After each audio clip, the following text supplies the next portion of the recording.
Look at the picture. See the skull. Visible Frankenstein controls. The Brain Thoughts broadcasting radio. The Frankenstein earphone radio. The latest new skull reforming to contain all Frankenstein controls. All right, everyone. Welcome to a very special episode of Frankenstein Control, and also probably a much quieter episode. Our co-host Taylor is out for the evening because we killed him after all that booger crap from last time. Sitting in for him will be Savannah Guthrie. No, she never got back to us? Damn. Oh, well, I guess it's just you and me, Ada. Yep. On that note, I suppose we should get started. A few sponsors to get through first, though. Got to keep those lights on and whatnot. Our first sponsor tonight, surprisingly, is actually Taylor's dad. He knows we do the show, so he hit me up today and asked if I wouldn't mind mentioning his new side business he's starting up. It's sort of a combination landscaping and moving service, I guess. I'm sure it has absolutely nothing to do with Taylor's mysterious absence tonight, though. It does seem a little suspicious, but I'm sure it's fine. Let's hear it. Seems on the up and up. It's called Rent a Lummox. And apparently you can have a docile, golem-like lobotomized oaf dropped off at your house to be assigned menial tasks. Like heavy lifting and yard work. The Lummox is easy to control with simple verbal commands, as well as the compliance wand he comes with. He is also adept at cooking chili and yelling real loud. Please report all instances of the Lummox being disinclined to perform assigned tasks or appearing despondent and wistful, so that it may receive maintenance upon pickup. Next up, Sony Pictures Animation is buying airtime on small stations to help get their statement out regarding the now infamous blackberry allergy scene in their new Peter Rabbit animated film.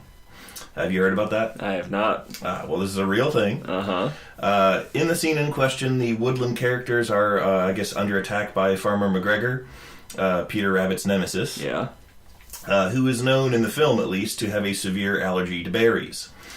Peter Rabbit evidently slam dunks a blackberry in McGregor's mouth while wearing a miniature LeBron James jersey, and then does a dab as the farmer rides an agonizing anaphylactic shock. This really upset some parents of children who suffer from food sensitivities, who felt that such a life-threatening condition shouldn't be mocked or depicted so disturbingly in a film for younger audiences. Especially as many had taken their children to the movies on their one day a week they were allowed outside of the plastic bubbles to which they're ordinarily confined. In response to the outcry, Sony wanted me to read their statement addressing the issue and apologizing. So here it is in full. We here at Sony Pictures Animation, along with everyone on the Peter Rabbit team, would like to take this time to apologize to all the weenies and their glass children who were harmed by this cartoon nonsense. We would like to remind you, however, that Peter's actions were in self-defense. Maybe next time we'll just show his tiny body being shredded by birdshot from Farmer McGregor's 10-gauge, followed by his subsequent skinning and consumption. It's important for the wee ones to learn of death, and how we are at all times within the cold shadow he casts in the glaring absence of God's intervention. One would think this would be important knowledge for those of us who can be slain merely by breathing downwind of the produce aisle. So there you have it, folks. They completely comprehend where they went wrong, and they're remorseful for doing so. In a semi-related story, the ghost of Beatrix Potter unexpectedly materialized in King's Cross Underground Station in London today. Although she seemed largely incapable of interacting with the living, multiple witnesses describe her gesticulating wildly at a movie poster advertisement for the Peter Rabbit film with apparent distress, before throwing herself in front of an oncoming train, showering bystanders with confusion and ghost blood. Not ectoplasm, but ghost blood. Ghost blood. It's a real thing. Look it up. Ask the Ghost Adventures douchebags. Okay. Lastly tonight, the Loudoun County Children's Theater Group will be holding a performance of their new production, which is an adaptation of Cormac McCarthy's Child of God, at the Rust Library next Saturday night. Let's start the show. Taylor normally does our introductions. But, so I'll take over, because I couldn't rent the Lummox, as your advertisement said. Well, rather I did rent the Lummox, but he just isn't good with speaking. He mostly just conveys things with grunts and very hard to understand gesticulations. I'm going to have to tell Mitch about the weeping. If we could get the weeping to stop, I think he'd be a lot more productive as a laborer. If he were to stop crying, I wouldn't have to use the behavior wand all the time. The compliance wand is, well, let's just not describe it. It's not a pleasant implement, and I don't think that describing it would be beneficial to the business, so... But he does work when you bring it out, though. Just the sight of it is enough to shock him out of any complacency he might have inadvertently fallen into. But I am Ada. I'm the mad woman in the streets throwing peanuts and other allergy items at young children, trying to kill them. I'm B-Rai, who buys the peanuts and encourages her. It's a vicious cycle. The weak must be weeded out. Through the power of peanuts. I wonder if... Oh, no! I'm cutting that out. Right. I'm not going to cut out our reaction to it, but whatever you just said has been removed. It was offensive. It was offensive, and I'm not going to stand for that. Anyhow. Monster. Oh, yeah. Wouldn't be the first time. So, what you been up to since last time? Thinking a lot about personal sad stuff. Really? That I can't talk about on a show like this. Oh, no. I have been thinking a lot about what I would do if I had a lot of money. Ah, what would you do if you had a lot of money? One of the first things I would do... Rent the Lummox? Yes, rent the Lummox. Have him take care of most of the menial tasks? I would rent the life? Lummox to have him drag me on a cart to the nearest store where I can buy a ton of shoes. Because I've like really want a whole bunch of nice like gothic and punk style boots, because that's just my aesthetic and I love that. But anytime I look at where you can buy them, it's like, oh, that's $200 for a pair of shoes, and they probably don't make size 11s. Hooray!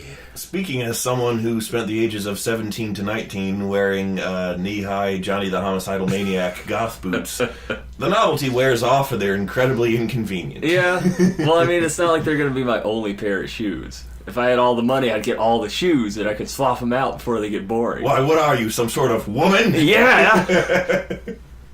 You goils in your shoes.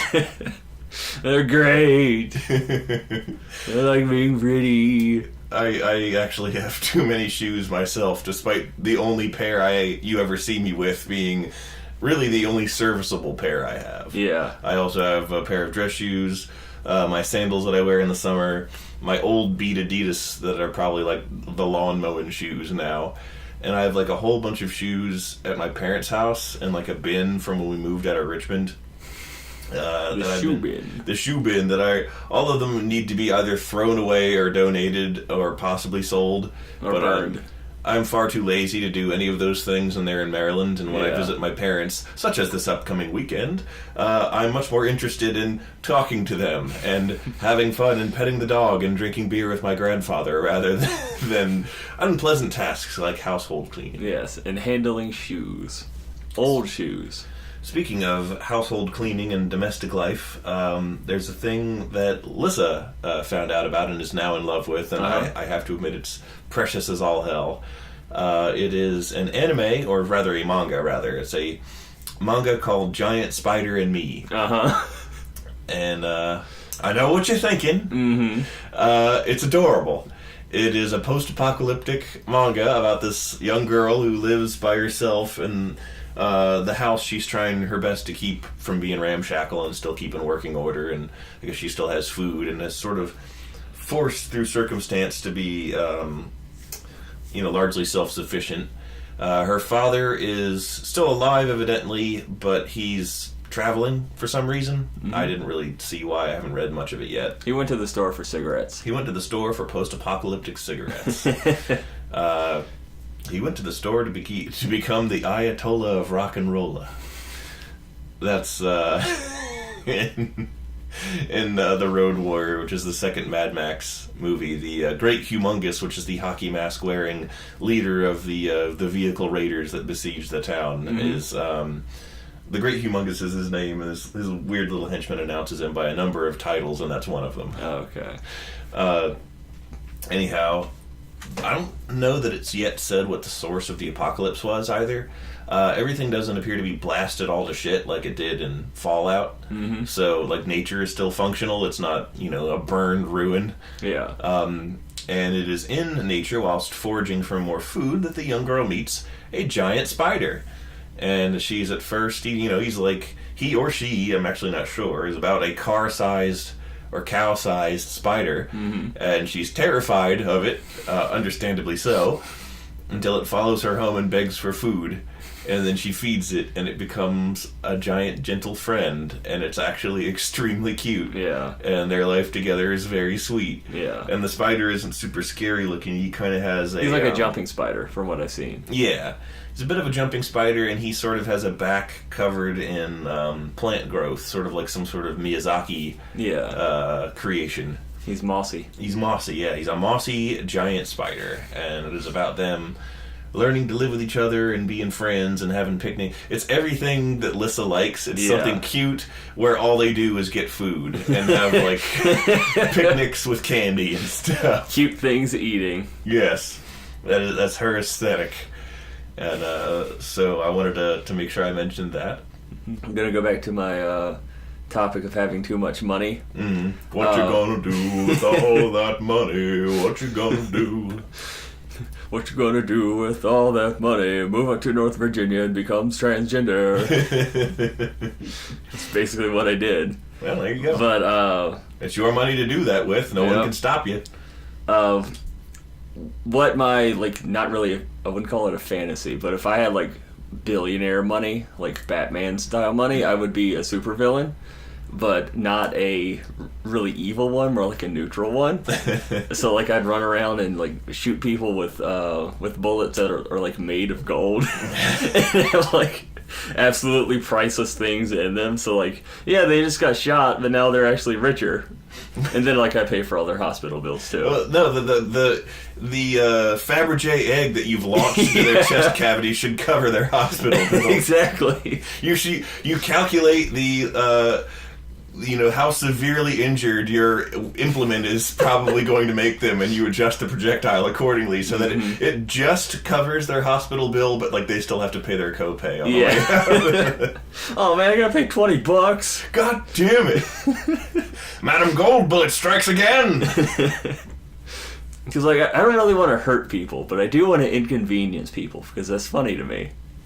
I think what I would do if I had billionaire money is buy a reasonable, like, normal person townhouse or condo and furnish it with very, very nice, like, top quality but still within normal person range furniture and electronics and video games and a new gaming PC, all of which would likely cost, like, the total of my expenditure here would probably be like $12,000 or under. And then just own the thing outright. Maybe you have to drop a couple $100,000 from the bank, depending on location, because unfortunately that's the price of even ramshackle dwellings in this metropolitan area.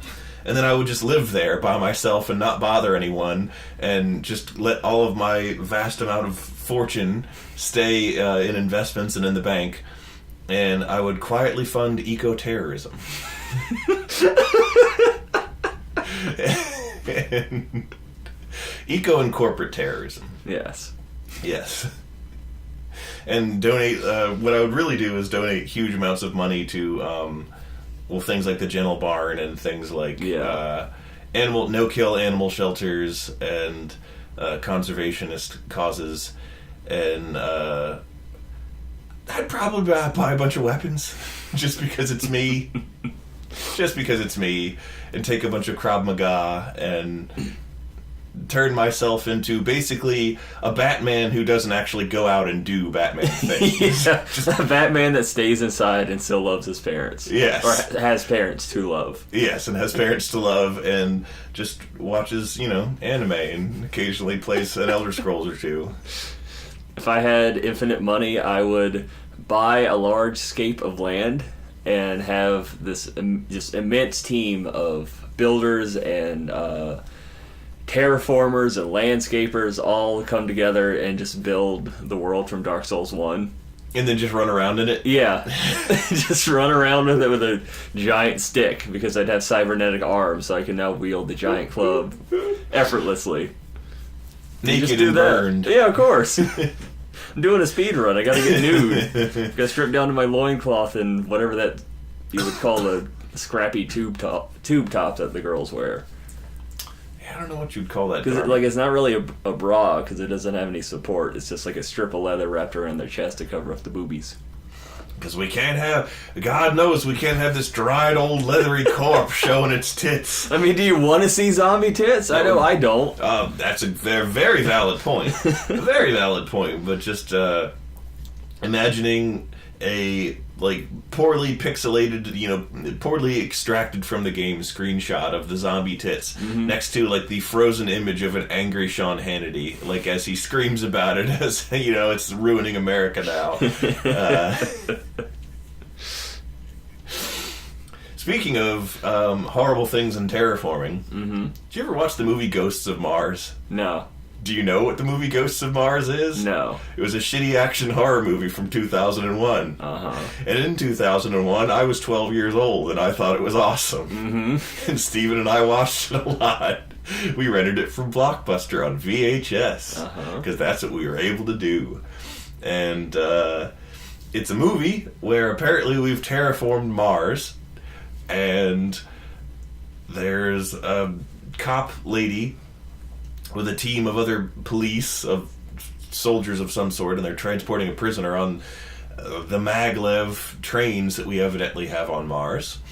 And all of a sudden, they get word that Martian spirits of some sort have been unleashed from some old ruin that miners found. Alien ghosts? Alien ghosts. Just like the Scientologists tried so hard to fucking warn us about, but we all derided them and laughed at Tom Cruise jumping on the couch. And now this is what we've wrought with our mockery and our distrust and, the discontent we sowed. Yeah. It's just, Martian ghosts. And they basically, I'm actually not sure when exactly the show, what's it called? Serenity is the movie of... Firefly? Firefly. Yeah. If you're familiar with that, yeah. What the spirits turn people into is essentially Reavers from that show, which is psychotic, violent people who self-mutilate, stick, broken bits of metal through their skin and snarl and basically are sort of like zombies, but they still retain enough sentience to wield crude, bladed weapons. And they are led by a figure that resembles Marilyn Manson on Mars with a battle axe. Okay. And I thought that was cool as shit. Sounds pretty cool to me. It does not hold up at all.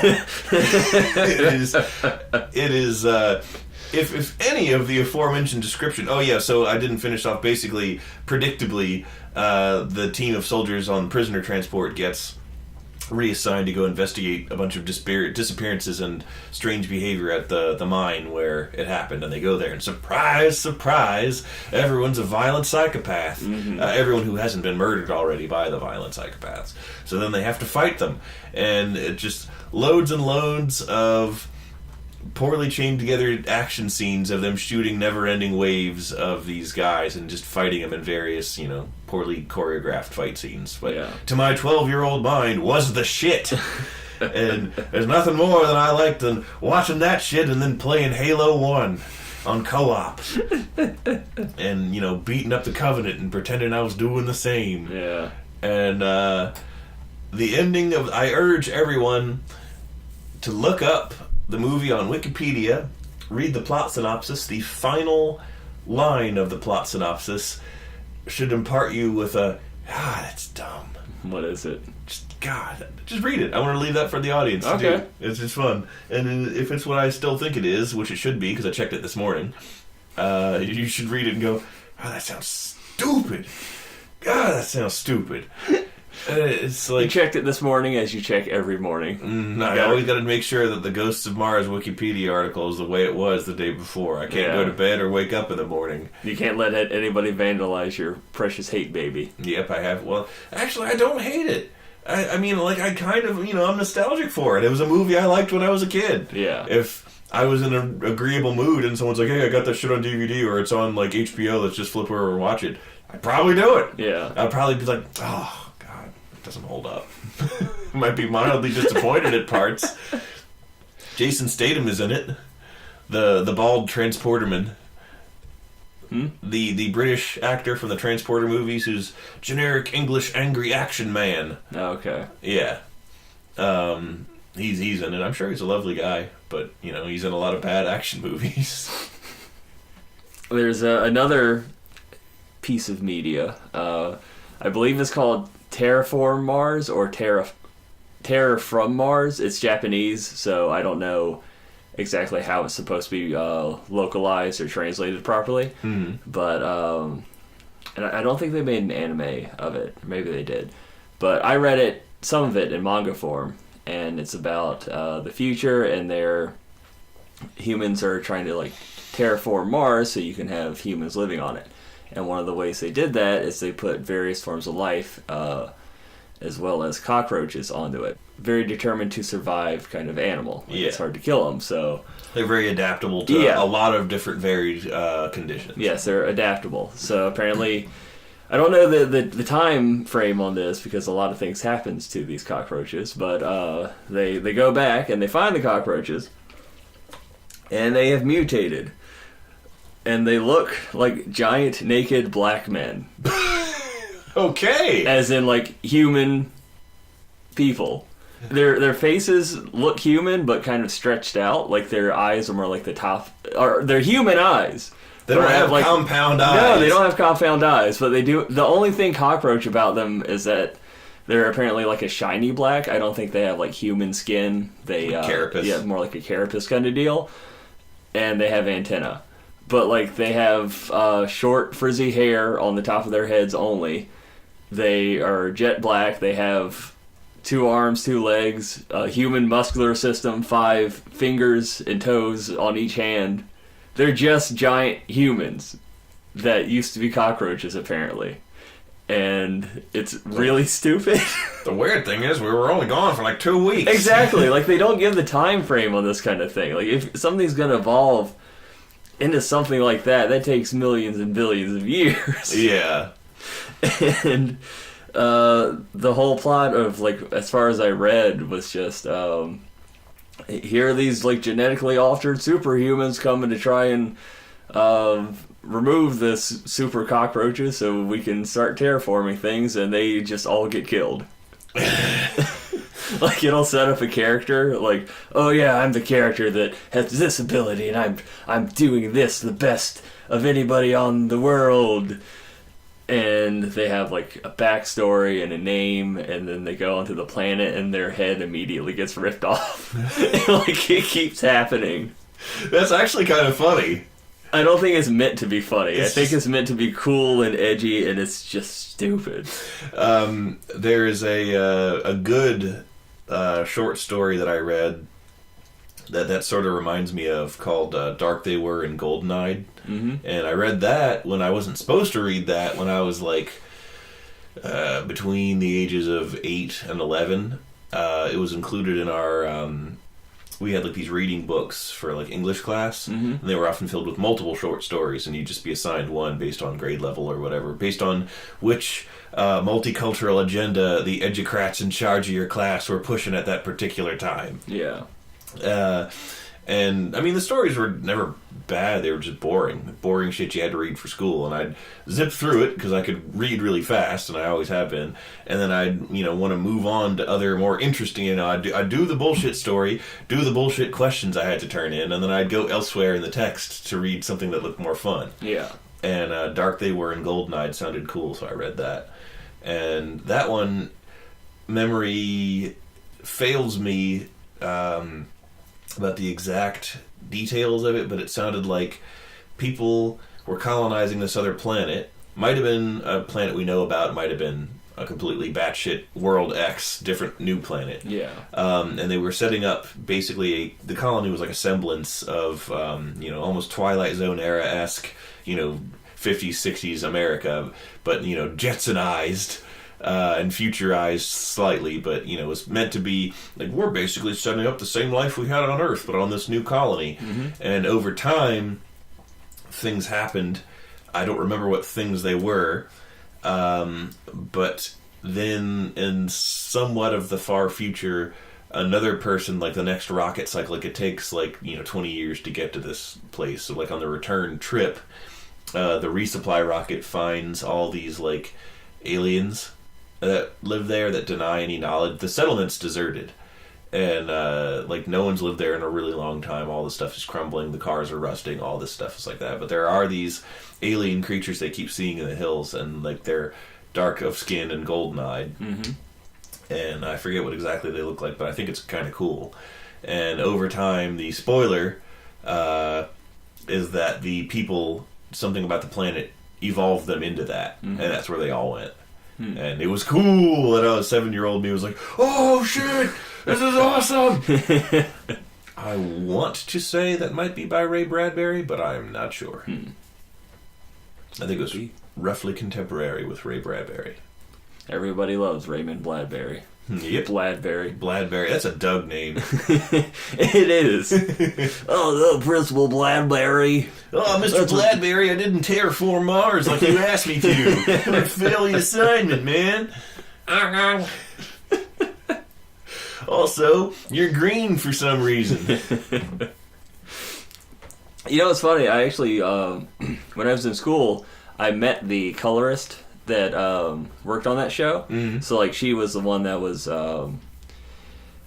directing all the cell painters and everything, and was kind of a creative lead as for how things were going to be colored. Mm-hmm. So the reason everyone is purple or green or whatever is because of her.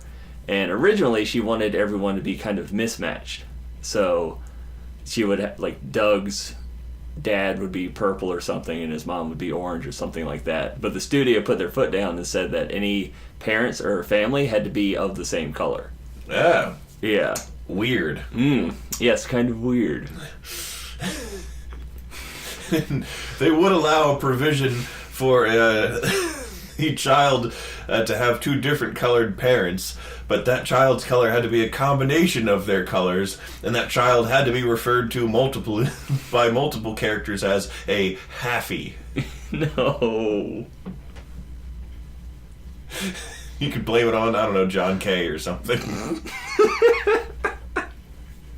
If John Kay was in charge of a network, that network would not last past a couple weeks. Yeah. He would run it into the ground and have no material on it for long stretches of time. And be lynched by the Me Too movement. Oh yeah, he is kind of a creeper. There were some DVD extras I was watching that had him in it of it was for the adult party cartoon show thing. Which was awful. Yeah, the which Ren is just the garbage. Worst piece of shit in the world. Exactly. He's one of those people where you need to have someone telling him no every once in a while. He needs to be reined in by a strong exactly. hand. He needs someone with a compliance wand. Because he's a Lummox. He is a Lummox. But he's introducing this bit, and he's got a female artist or animator that worked on the bit. And he's getting a little too close to her as far as standing next to her and putting his arm around her, which is not inherently a problem, but she looks very, very uncomfortable the whole time. Which he should be noticing. Yeah. And just not doing. Or, exactly, him or someone filming this should not have let this go onto the DVD. I feel like I would have tried to, I don't know, divert his attention elsewhere, or at least make eye contact with her to be aware that, so that she was aware that I was aware of what he was doing and I wasn't okay with it. Just be like, hey, let's do this in a different setting. Let's put a table between the two of you so John Kay can't rub you. Yeah. Of course, that being said, the entire reason I have the forethought to police for things like that is because attention has been drawn to people doing that. Yeah. Otherwise, it wasn't inherently in my nature to assume, what do you call it? bad intentions Yeah. in others. And now I'm like, well, you gotta know, you get more proof you can't trust people, gotta keep an eye on everyone and have barely masked hostility.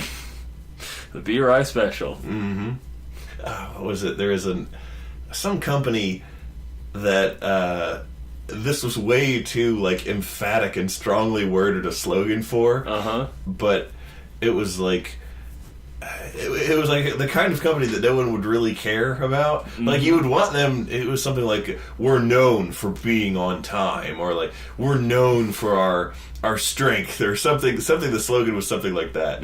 And it was like for like a window washing company, something very mundane compared with the actual the actual work that they did. Yeah. And I'm known for my barely masked hostility.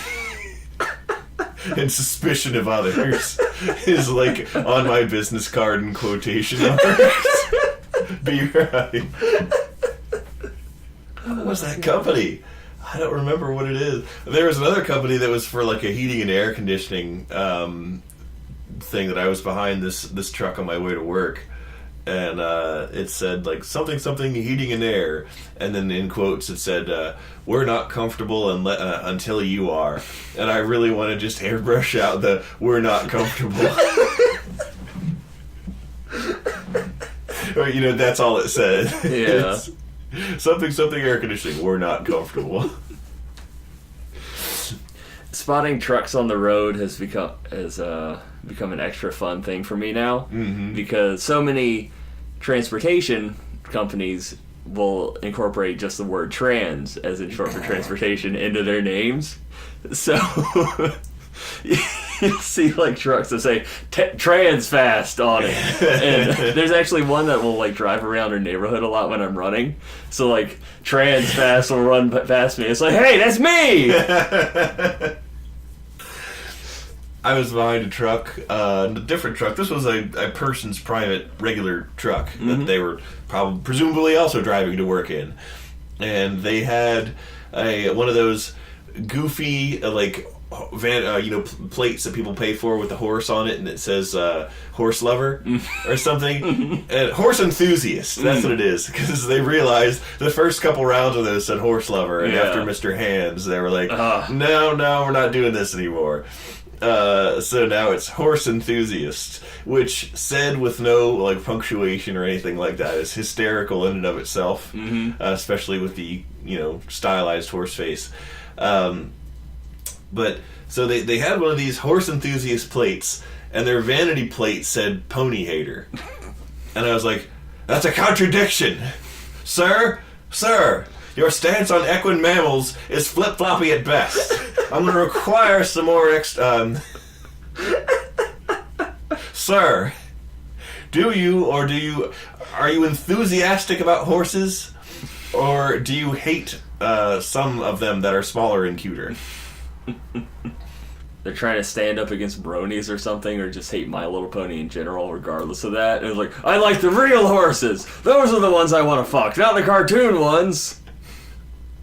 Either that, or you harass them about this entire time, pony hater, just like, sir, you need to explain. You roll your window down and just like gesture for them to pull over to the side of the road, and they get out and they're just wearing a Rainbow Dash costume, like fursuit costume. What the fuck do you want? Twilight Sparkle Kigurumi. Is there a problem? Be right, you hear that?